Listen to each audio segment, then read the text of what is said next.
കനത്ത മഴ തുടരുന്ന ദില്ലിയിൽ അടിയന്തര യോഗം ചേർന്ന് ദില്ലി സർക്കാർ. വെള്ളക്കെട്ട് ബാധിത പ്രദേശങ്ങളെ ഹോട്ട്സ്പോട്ടുകളായി തിരിച്ച് നിരീക്ഷിക്കാൻ യോഗത്തിൽ തീരുമാനമായി. അതേസമയം മഴയുടെ തോത് കൂടുതലായതിനാൽ വെള്ളക്കെട്ട് നിയന്ത്രിക്കുന്നതിൽ പരിമിതികളുണ്ടെന്ന് ജലമന്ത്രി അതിഷി വ്യക്തമാക്കി.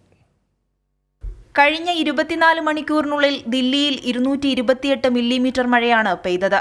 തുടർച്ചയായി പെയ്ത മഴയിൽ പ്രധാന നഗരങ്ങളിലടക്കം വെള്ളക്കെട്ട് രൂക്ഷമാണ്. റോഡുകളിൽ വെള്ളക്കെട്ട് രൂപപ്പെട്ടതോടെ ഗതാഗതക്കുരുക്കിൽ ജനജീവിതം സ്തംഭിച്ചു.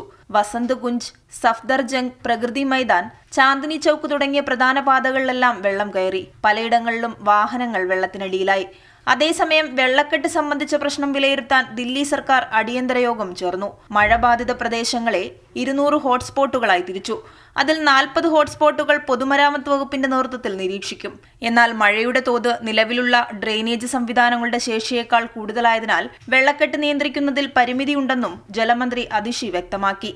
വെള്ളക്കെട്ട് രൂക്ഷമാകുന്ന പ്രദേശങ്ങളുടെ പട്ടിക തയ്യാറാക്കാനും വകുപ്പ് തലങ്ങളിൽ നിരീക്ഷിക്കാനും ചീഫ് സെക്രട്ടറിക്ക് നിർദ്ദേശം നൽകി. അതേസമയം ദില്ലി ലഫ്റ്റനന്റ് ഗവർണർ VK സക്സേനയും സ്ഥിതിഗതികൾ വിലയിരുത്തി. മുഴുവൻ സമയം കൺട്രോൾ റൂമുകൾ തുറക്കാൻ ഗവർണർ നിർദ്ദേശം നൽകിയിട്ടുണ്ട്. എല്ലാ വകുപ്പുകളിലെയും ഉന്നത ഉദ്യോഗസ്ഥരോടും അടിയന്തര ഘട്ടങ്ങളിൽ രംഗത്തിറങ്ങാൻ ചുമതലപ്പെടുത്തി. ഓടകളിലെ മാലിന്യം നീക്കം ചെയ്യാനുള്ള നടപടികൾ അതിവേഗത്തിലാക്കാനും ഗവർണർ നിർദ്ദേശിച്ചു. കൈരളി ന്യൂസ്, ദില്ലി.